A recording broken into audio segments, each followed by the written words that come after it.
Rain Shroud is a young man possessing unique beast hammer abilities. This power enables him to communicate with animals and enter into contracts with them, harnessing their strengths for his own gain. His unique talents soon secure him a role in a hero's party where he assists in transportation, reconnaissance, and logistics. He dedicates himself to these behind-the-scenes tasks, believing he's fulfilling a vital role for the team. However, Rain's perception of his place in the group is shattered when, after only 6 months, the arrogant party leader, Arios Orlando, dismisses him. Arios bluntly tells him he's a burden, constantly needing to be rescued from monsters due to his lack of combat skills. Heartbroken by the realization that his teammates held such a low opinion of him, Rain removes his hero cloak and walks away.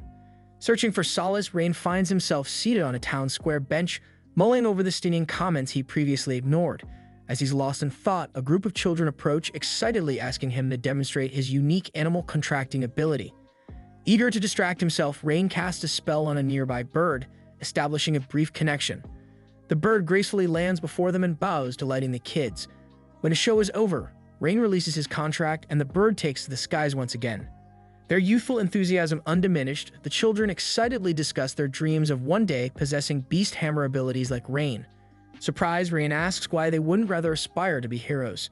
The children candidly reveal their perception of heroes as elitists who disdain the average person. They express a desire to experience the world as adventurers and earn their wealth that way.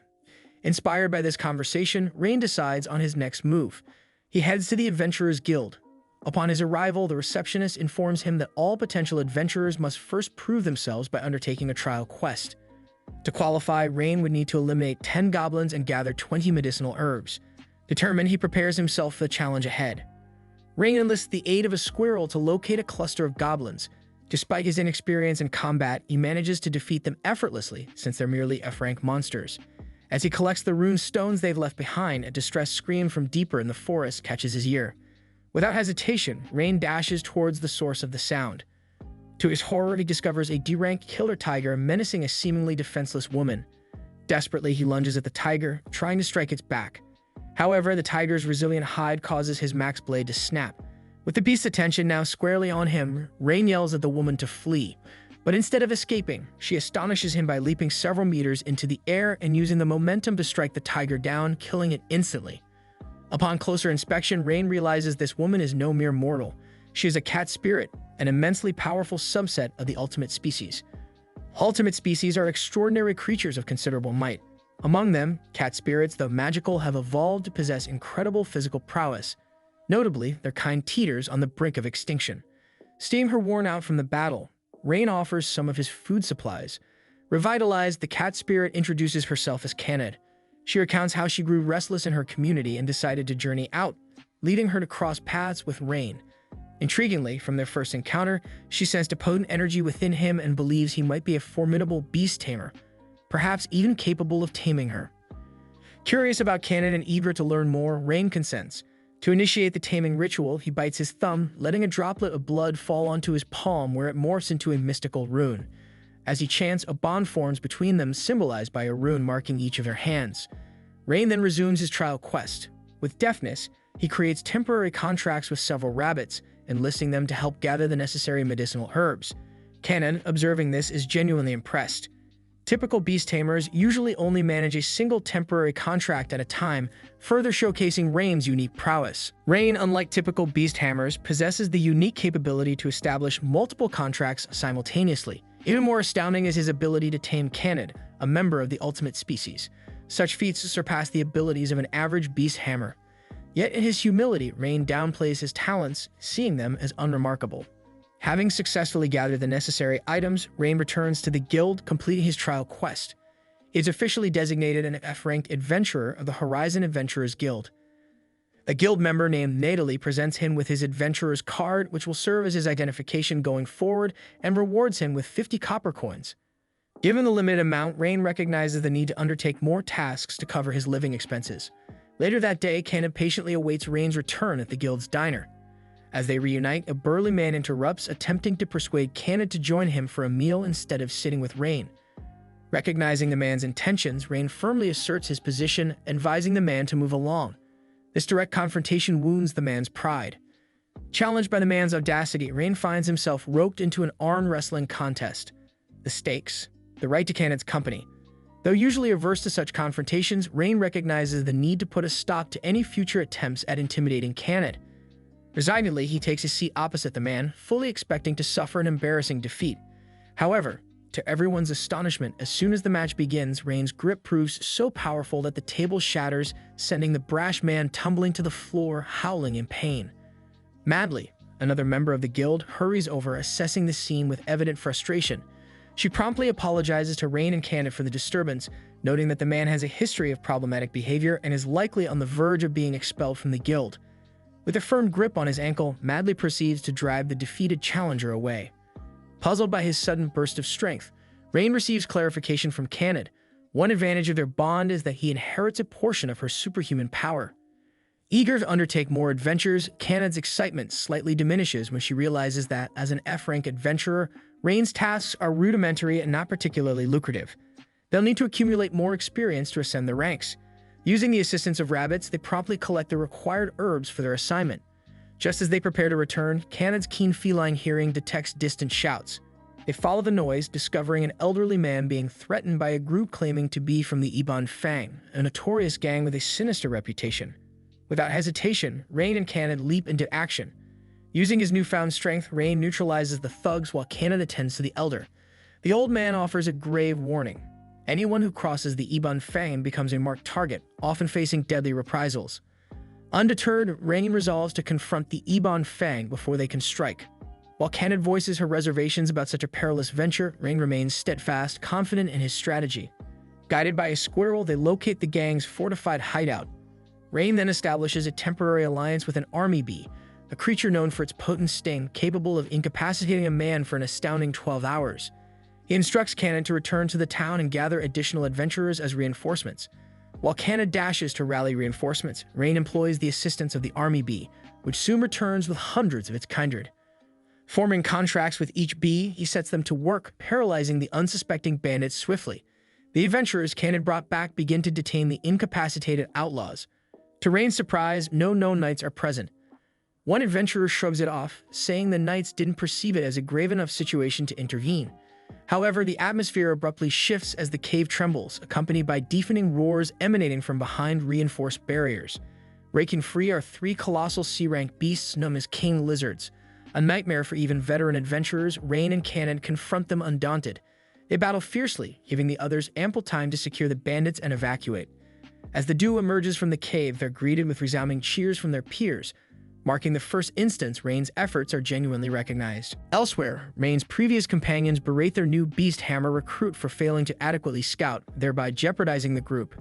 The rookie Beast Hammer argues that their expectations are irrational, insisting that controlling 10 to 20 animals simultaneously is a feat beyond most. The heroes, having witnessed Rain's exceptional talents, dismiss his defense as an excuse, terminating his contract promptly. With the Ebon Fang subdued, detaining and relocating the criminals consumes nearly the entire day. The guild, recognizing the extraordinary accomplishment, honors Rain by promoting him to an E-rank adventurer and gifting him a handsome sum in silver coins. The pair indulge themselves by purchasing new gear, dining sumptuously, and securing comfortable accommodations for the night, a pleasant change from their routine outdoor encampments.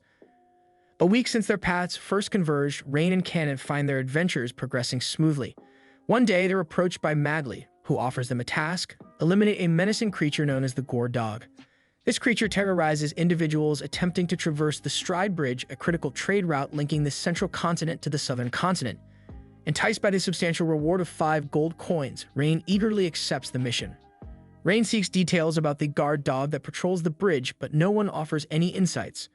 Thus, without background information, he and Canid venture towards the bridge. Their path is suddenly blocked by a magnificent red dragon, which transforms into a woman. She introduces herself as Tanya, the guardian they've heard of. According to the customs of the dragonoids, a revered ultimate species, upon turning 15, they embark on a journey to hone their skills. Tanya has stationed herself at the bridge, awaiting worthy challengers. She proposes a duel 2 against 1 and vows not to abandon her post unless bested. The battle commences with Tanya targeting Rain, who narrowly deflects her advances. Tanya then spews a torrent of flames towards them, singing the tip of Canid's tail. Enraged, Canid lunges at Tanya, initiating a fierce skirmish, a literal catfight. Both women seem evenly matched. As Rain contemplates intervening, Tanya surprises them by propelling both adversaries skywards, unleashing a devastating firestorm. Mid-air, Cannon's agility allows her to evade the flames, ensuring a safe landing on the bridge. Rain formulates a strategy and requests Cannon to hold Tanya at bay. He races to the location of a bird he had glimpsed during their earlier aerial ordeal, successfully forming a contract with it. Swimming with the bird's assistance, Rain tames his flock. On Rain's command, the birds converge on Tanya, momentarily pestering her. She dismisses them as trivial. However, to her shock, she's suddenly immobilized. Rain reveals that these are pedobirds, known for their toxic plumage. With Tanya incapacitated, Rain extracts a promise from her to refrain from causing disruptions at the bridge and to accompany them once she recovers. At the guild, Madley acknowledges their success, assuring them of their reward post-verification. Spotting Tanya's horns, she inquires about her identity. Rain hastily interjects, explaining that Tanya is simply a human they encountered during their mission, and her horns are just part of a costume. Concerned about causing a town-wide frenzy if Tanya's true identity is revealed, he discreetly escorts her to the forest's edge, advising her to seek training grounds farther from civilization. Tanya expresses astonishment. She had anticipated being turned in for a bounty by Rain. Drawn to Rain's compassion and prowess, Tanya expresses her wish to accompany them on their future journeys. Cannon, a tad envious, begrudgingly consents, and Rain eagerly welcomes the expansion of their team. Sealing her new alliance, Rain establishes a taming pact with Tanya. Later, Arios and his team re-enter the town after a fruitless week in the forest. They sorely felt the absence of Rain's skills, having faced numerous challenges on their own. Spotting opportunity, Arios schemes to enlist Rain once more to navigate the treacherous Lost Woods, intending to discard him once the mission is accomplished. On the maiden mission of their new trio, they are tasked with eradicating slimes. These ubiquitous creatures, though easy prey for adventurers, occasionally explode in numbers, becoming a town nuisance. Contrary to expectations, the team struggles to locate a significant number of these creatures. In a bid to outmaneuver the situation, Rain taps into his Assimilate ability, which allows him to momentarily inhabit the consciousness of a bird, a feat Cannon and Tanya confirm is uncommon among beast tamers. From this aerial vantage point, Rain spots a massive gathering of slimes. Regrouping around this congregation, Tanya curiously inquires if Rain can conjure magic. He modestly admits to knowing only rudimentary spells.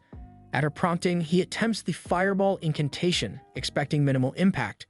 To everyone's astonishment, a colossal fireball emerges, annihilating the entire swarm. Tanya's intuition proves accurate. Upon binding with her, Rain has inherited her dragonoid fire magic capabilities. Recognizing his unfamiliarity with magic, Rain dedicates the remainder of their task to mastering spellcasting. Upon mission completion, their earnings afford them a sumptuous feast. Over the meal, Rain divulges the origins of his beast tamer abilities, tracing them back to his native village. Rain once called a nondescript village of exclusive beast tamers home. Growing up amidst such talent, including his own parents, his life was invariably steeped in the practice of the art. Yet tragedy struck when, at the tender age of 12, a routine solitary practice session in the forest led him to a devastating discovery. As he journeyed back at dusk, the ominous crimson hue in the sky hinted at a calamity. Approaching his village, he was met with a harrowing sight. His home was reduced to embers, its inhabitants lost forever to a monstrous raid. Rescued by an adventuring party from the aftermath, Rain found himself ensconced in an inn, trading labor for lodging. This became his existence for several years until destiny knocked in the form of Arios, a hero who sought Rain's skills for his group. With the hope of making an impact and avoiding a recurrence of his village's grim fate, Rain joined. He would later discern that his inclusion was merely for utilitarian purposes, not camaraderie. Listening to Rain recount his past, Cannon and Tanya feel a swell of admiration for their leader. The trio's subsequent assignment involves targeting orcs lurking near the town. More formidable and astute than goblins, these E-ranked adversaries also wield weapons. Though the team dispatches multiple orc groups with relative ease, this lulls Tanya into complacency. Caught off guard by an orc ambush, she is narrowly rescued by the timely intervention of Rain and Cannon. A minor injury Rain sustains in the process deeply unsettles Tanya. However, using his augmented healing abilities, he quickly alleviates her concern, mending himself. Yet this near miss profoundly impacts Tanya. Once back in town, a crestfallen Tanya avoids Rain's gaze, weighed down by guilt. Noticing her distress, Rain approaches her and inquires about her gloom. She immediately voices her regret for her lapse, which resulted in his injury. With a warm smile, he reassures her, emphasizing the importance of their bond and urging her to exercise caution in the future. Touched, Tanya's cheeks flush with emotion. Their successive quests the following day are executed flawlessly, but on their return journey, they encounter an unexpected obstacle: Arios and his team. Instinctively, Rain opts to evade the confrontation, choosing a different path, but Arios, noting Rain's formidable companions, impedes his departure. With a condescending tone, he extends an invitation for Rain to rejoin them, particularly to navigate the challenges of the treacherous Lost Woods. Rain, having found his voice and valuing his newfound independence, confidently refuses. However, when one member of Arios' party reveals their mission's gravity, retrieving the pivotal shield of truth to conquer the Demon King, Rain is haunted by memories of his village's decimation. The weight of this revelation compels him to reconsider. Yet Tanya and Canid swiftly intervene, demanding Arios atone for his previous mistreatment of Rain. In lieu of an apology, Arios disparagingly refers to them as Rain's mere pets. Outraged, Rain retaliates with a swift punch. This altercation leads to a broader challenge, pitting the two parties against each other in a show of strength. During the skirmish, Canid showcases her prowess, battling Arios of bald swordsmen with an impressive barrage of strikes. When he attempts to deploy a sophisticated move, she effortlessly deflects it. Recognizing his inferiority, he hesitates, wondering aloud why such a formidable being would willingly align herself with someone he perceives as underwhelming like Rain. Canid's rage is palpable when she lands a solid kick to the face of Arios' swordsman, instantly incapacitating him. Following this, Tanya confidently confronts the party's pair of spellcasters. With each magical assault they unleash, she calmly neutralizes their efforts with a mere snap. Revealing her secret, Tanya explains her use of Material Cleanser, a technique that dismantles spells at their core. The mages persist, but their efforts are futile, quickly draining them of energy. To underline her dominance, Tanya feigns an intent to decimate them with a formidable spell, only to admit she refrained for Rain's benefit. Then the showdown between Rain and Arios ensues. Arios barely gets a word in before Rain's fist makes contact. The swift and brutal sword strokes that Arios then deals are challenging for Rain, but pale in comparison to the earlier confrontation with Tanya.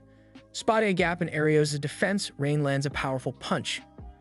Arios, caught off guard by Rain's newfound might, resorts to magic, but Rain responds with a potent Dragonoid-empowered fireball, neutralizing Arios' electrical assault. Anticipating Rain's limited magical knowledge, Arios hurls a myriad of spells. However, Rain leans into his beast tamer instincts.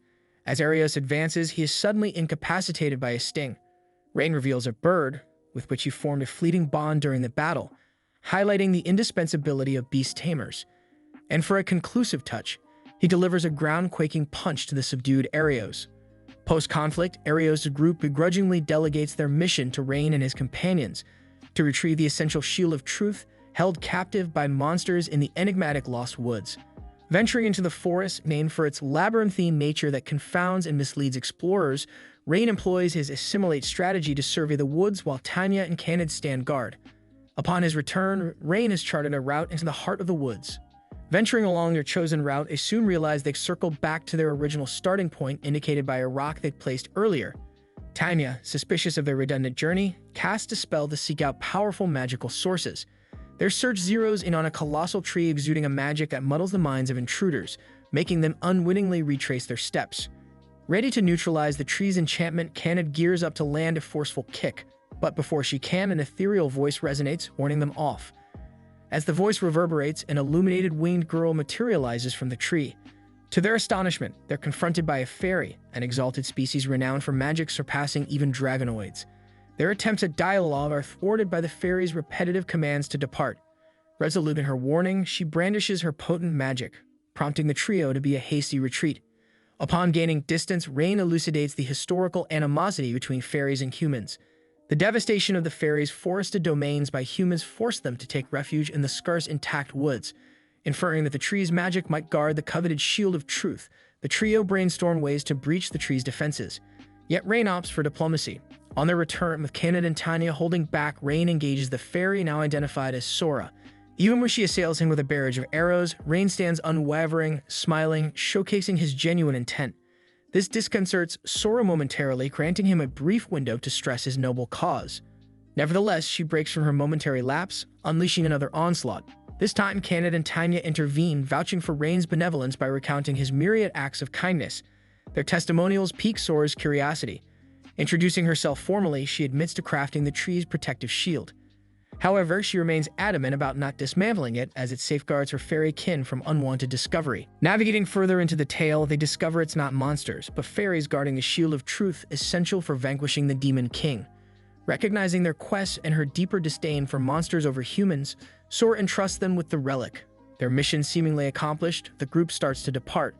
However, Rain, sensing Sora's unease, returns to inquire. Reluctantly, Sora unveils a secret. She had a twin in Luna. The duo used to uphold the barrier together. During a rare excursion outside, they encountered a formidable foe from the Demon King's Legion, a Shadow Knight. Despite their combined might, they were no match. The Shadow Knight captured Luna, demanding Sora unveil their village by lowering the barrier as ransom. Torn between her duty and kin, Sora sought counsel from her tribe's elder. Prioritizing the village's safety, he instructed her to forsake Luna, a directive that weighed heavily on her. Rain clarifies the enigma of the fairies' defeat. Shadow Knights, typically C-ranked monsters, possess an uncanny ability to absorb all magic, rendering them invulnerable to entities like fairies, who are predominantly magic-dependent. Understanding the gravity of the situation, the trio pledges to aid Sora in rescuing Luna. Guided by Sora, they confront the Shadow Knight. Initiating their assault, Rain diverts the creature's focus with a fireball, allowing him and Kanan to spring their physical onslaught. Predicting their alliance with Sora, the monster threatens Luna, but timely intervention by Tanya shields the captive fairy, subsequently freeing her. As Tanya and Luna retreat, Rain and Kanan engage the formidable foe. Recognizing the inadequacy of their attacks, Rain devises a new strategy. He forges a fleeting pact with an Orbicali, urging it to target the Shadow Knight. While the Orbicali's sting was ineffective against the monstrous Shadow Knight, their collective buzzing served as a sufficient distraction. Seizing the moment, Rain employs his unique Beast Hammer skill boost to amplify Kanan's capabilities momentarily. With newfound might, Kanan delivers a devastating blow to the Shadow Knight, eliminating it. Upon their return, Luna is joyously reunited with Sora. Although they share identical features, the two fairies are polar opposites temperamentally. Sora's graceful aura contrasts sharply with Luna's candid and boisterous nature. Feeling they can't return to a village that shunned Luna, yet unsure where to go, Kanan suggests they join their ensemble. Though Rain concurs, he's wary of forcing the decision, mindful of the age-old enmity between humans and fairies. However, the twins' faith in Rain's nobility sways them. As Rain, unfamiliar with taming fairies, struggles to establish a bond, he momentarily loses consciousness. But upon regaining his bearings, he's greeted warmly by the two fairies, symbolizing the contract's success. Nearly 2 days into their mission, Rain presents the authentic shield to the heroes. Their skepticism prompts a magical validation, which proves the shield's legitimacy. The agreed-upon 20 coins are handed over, but as Rain prepares to depart, the bald member extends an invitation to rejoin their party, emphasizing improved compensation and respect. Aries is visibly irate, resentful that the offer was made without his consent. As the bald man endeavors to convince Rain of the party's value by offering a reconciliatory handshake, Rain, cognizant of their unaltered ways, declines his own party he believes surpasses theirs in unity and purpose. The humiliated heroes resort to disparaging Rain to assuage their egos. Aries, still smarting from his recent defeat, silently vows vengeance. As they regroup, the lore of the Demon King becomes the topic of conversation. Rain elucidates that this formidable being possesses the unsettling capability to dominate the wills of all humans. Centuries ago, humans were shackled by the overwhelming might of the Demon King. Desperate for a way out, the first hero implored the gods for assistance. In response, they imbued him with their divine essence. This celestial lineage granted him unparalleled strength and magical prowess, allowing him to transcend human limitations and endlessly amplify his power. With this newfound strength, he finally vanquished the Demon King and liberated humanity. However, the specter of the Demon King persists, challenging successive generations of heroes to confront and hopefully eradicate him for good. Aries, though presently lacking in strength, is prophesied to one day rise to this daunting challenge. In light of Rain's manifold contracts with supreme species, which have augmented his strength beyond average human thresholds, paralleling the hero's distinct advantage, Sora and Luna ponder whether Rain could be the one to defeat the Demon King. While he's inclined to accept this momentous task, he expresses a desire for reflection given the magnitude of the responsibility. One day, the group ventures into town primarily for Rain to procure combat equipment. It marks Sora and Luna's inaugural exploration of urban environs, and they're initially taken aback by the throngs of humans around them. Their apprehension wanes as they observe Tanya and Kanan seamlessly integrate with the townsfolk. Their destination is the premier equipment store in town, famed for its armory, all forged by a somewhat surly dwarf. Inspecting the assortment, Rain is drawn to a dagger, his preferred weapon of choice. Yet, upon unsheathing it, he discerns something peculiar. Concurrently, a buoyant young man confidently strides in, placing a hefty pouch of gold on the counter and demanding the finest weapon available. Without hesitation, the dwarf selects an exquisite sword from a batch of seemingly identical ones and hands it over. The young man, captivated by its splendor, departs contentedly. Curious, Rain approaches the dwarf, questioning the authenticity of the transaction. He wonders if the man truly received the best weapon. In the renowned weapons shop, Rain pointedly observes to the craftsman that though eye-catching, the prominently displayed weapons seem more ornamental than functional. The dwarf, after a momentary glare, erupts in laughter. He confesses that the showcase weapons, though well-made, are not his finest. He laments that many customers are more interested in a weapon's aesthetics rather than its compatibility with their skills or its functionality in battle. Therefore, he's reserved a special collection, handcrafted with utmost precision only for those he deems worthy. With this, he reveals a splendid array of weapons, each radiating a distinct luminescence. He's taken by Rain's insight and offers to forge an exceptional weapon for him. However, the pivotal ingredient, mithril ore, is in short supply. The family mine, historically abundant with mithril, has recently run dry, an anomaly that piques suspicion. Rain and his group volunteered to inspect the mine for Gams, now introduced as Gams Stoloff. When discussing compensation, Rain desires only Gam's best weapon. Appreciating this, Gams consents. Upon reaching the mithril mine after an arduous trek, its deserted exterior gives little away. Yet Rain, ever vigilant, senses clandestine activities. His suspicions are validated when a large bird, likely controlled by a beast tamer, alerts two men from within the mine. Before Rain could interrogate them, Tanya and Cannon incapacitate the duo. Employing their magical abilities, Sora and Luna delve into the men's memories, revealing a group of 7 adventurers illicitly extracting mithril. Pondering their discovery, Cannon questions how they could have been detected. Rain posits that the alerting bird was probably a familiar of a beast tamer involved in the covert operation. Inside the mine, tension escalates when the unseen miners notice the absent duo. A mage amongst them releases a fierce fire spell down the tunnel towards Rain and his team. Swiftly, Luna and Sora weave a formidable shield protecting the group. Using their unique skills, they swiftly overpower and restrain the rogue adventurers. Rain confronts another beast tamer within the group, demanding his surrender. Instead, with a defiant snap of his fingers, the tamer summons a behemoth, a formidable B-rank monster. While most monsters harbor an inherent animosity towards humans, this beast tamer raised the behemoth from infancy, hence its loyalty to him. The beast's powerful blows shake the mine's foundation, risking a potential cave-in. Prioritizing safety, the team escorts the detained miners out, leaving Rain to confront the behemoth and its tamer. Cannon then doubles back to aid Rain, plotting to capture the tamer while Rain keeps the monster occupied. If they could subdue the tamer, his beast would become directionless. Rain, agile and analytical, dodges the behemoth's attacks while Cannon nears the tamer. However, even when cornered, the tamer spurs the behemoth on, defiant till the end. Trusting in his strength, Rain turns his attention to the behemoth, concentrating deeply. With a surge of power, he overrides the tamer's influence, momentarily becoming the creature's new master. In his fury, the tamer shouts commands, agitating the behemoth to the point it reverts to its wild state and lunges at him. In a desperate move, Rain unleashes a potent fireball, felling the behemoth. It was a sorrowful but necessary act. Once outside, the detained adventurers admit their ill intentions. They were former customers of Gams and they felt deceived by his craft, thus seeking revenge by plundering the mine. After being handed subpar weapons that betrayed them in battle, the adventurers expressed their discontent. Upon hearing this, Gams is consumed with remorse, recognizing the need to infuse every crafted item with dedication and fervor. In gratitude to Rain and the team, he offers to forge a weapon of Rain's choice. Rain opts for a dagger and a goblet, then discreetly shares another wish with the dwarf, which Gams agrees to fulfill.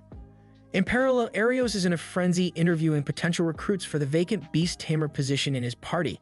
Yet none match up to Rain's caliber, leaving him frustrated.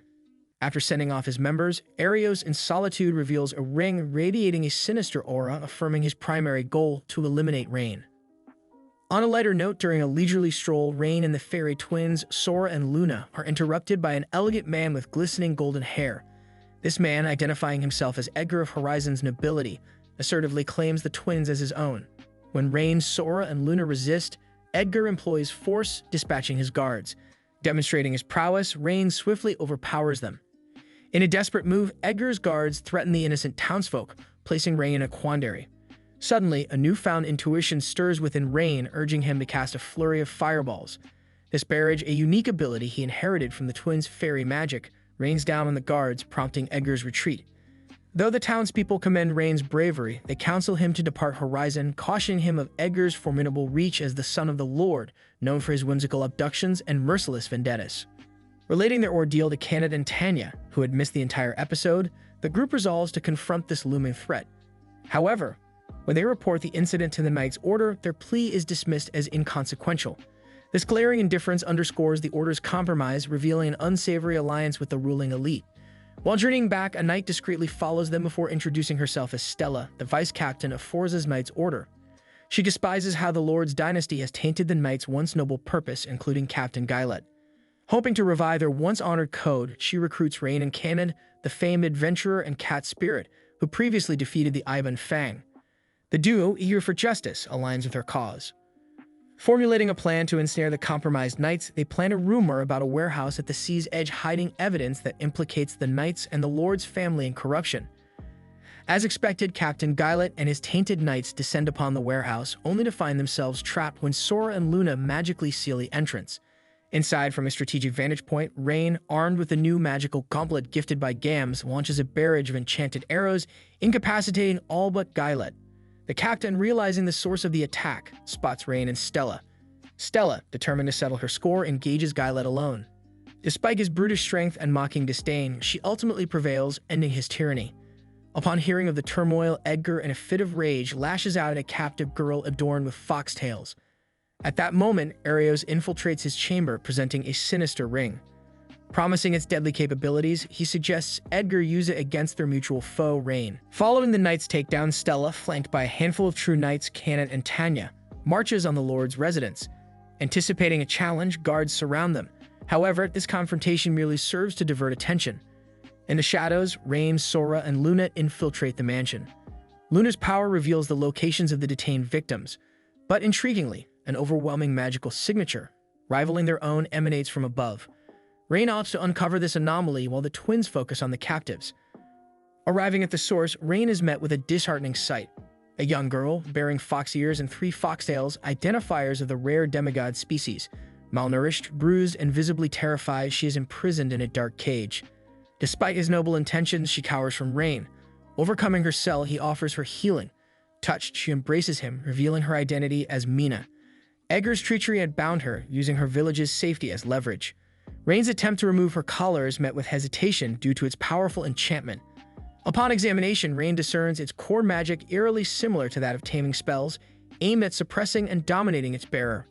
As Rain attempts to counteract the collar's spell, he's met with a jolt of electricity. Despite the searing pain, he persists and finally dismantles the collar. Concurrently, outside the chamber, Cannon and Tanya fend off the guards with ease. Sensing their impending defeat, the guards plot to use the captives from the basement as leverage. However, the timely intervention of Luna and Sora, wielding a barrage of fireballs, debunks that plan. They had already moved the captives to safety. With the victims out of harm's way, Cannon and Tanya unleash their full might, swiftly overpowering the guards. Regrouping, the team shares a warm moment with Mina. But the camaraderie is disrupted by the appearance of the fleeing Lord. Stella commands his surrender, but he defiantly resists. Unfazed, Rain employs a spell to bind and silence him. Just then, Edgar bursts onto the scene, invoking the Dark Ring to unleash a death spell on Rain. A Grim Reaper materializes, landing a direct blow on Rain's chest. Arios, observing from a vantage point, revels in the presumed demise of his foe, subsequently vanishing into the shadows. To everyone's astonishment, Rain remains unscathed. Luna, seeking answers, audaciously casts a poison spell on Rain. When it too fails, they deduce that his bond with the fairies grants him immunity against formidable magic, safeguarding him from the lethal spell. Edgar's animosity intensifies. Sensing his malevolence, the ring unleashes the monster within. A demon Rain recognizes all too well as the same one that ravaged his home. The menacing creature, ignoring its immediate surroundings, makes a beeline for the city's populace.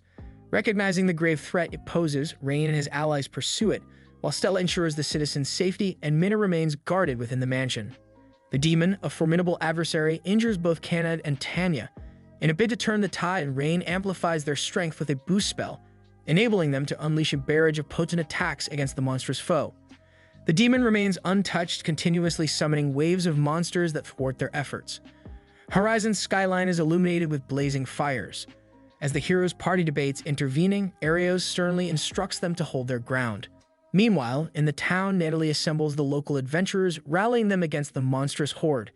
Gantz supplies them with his premier weapons, enabling them, alongside Rain's party, to reduce the monsters' numbers.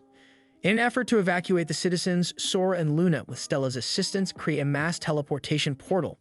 Initially, the townsfolk are wary, especially upon realizing the twins are fairies. But a few recall their prior favorable encounters with the duo stepping into the portal, which encourages the rest to follow suit. But as the teleportation process continues, another swarm of monsters besieges the area. While Sora focuses on evacuating the residents, Luna, Stella, and her knights valiantly fend off the encroaching monsters. Throughout the chaos, Mina grapples with her role in the battle, to intervene or stay on the sidelines. Meanwhile, Ray and his party, realizing they need to confront the demon at close quarters, feel cornered. But then Mina approaches Rain, offering her assistance. She utilizes her rapid teleportation skill to maneuver him near the demon, evading its relentless onslaught. Amplifying his capabilities with a boost spell, Rain magically ensnares the demon, and mustering all his strength, seizes control over its summoned minions, commanding them to attack their summoner. United, the minions overpower and finally vanquish the demon. But the repeated teleportations drain Mina, rendering her unconscious. As they plummet, Tanya swiftly intervenes, rescuing them from a devastating fall. The triumphant stand of Rain's team and the knights over the menacing demon becomes a beacon of hope for the town. Horizon, blessed with resilience, begins its path to reconstruction swiftly. The cannon's extraordinary strength propelling the efforts, the town's restoration seems imminent. Stella, in recognition of her integrity and leadership, is promoted to captaincy of the Horizon Division's knights, while those knights tainted with corruption are dispatched to the capital for retribution.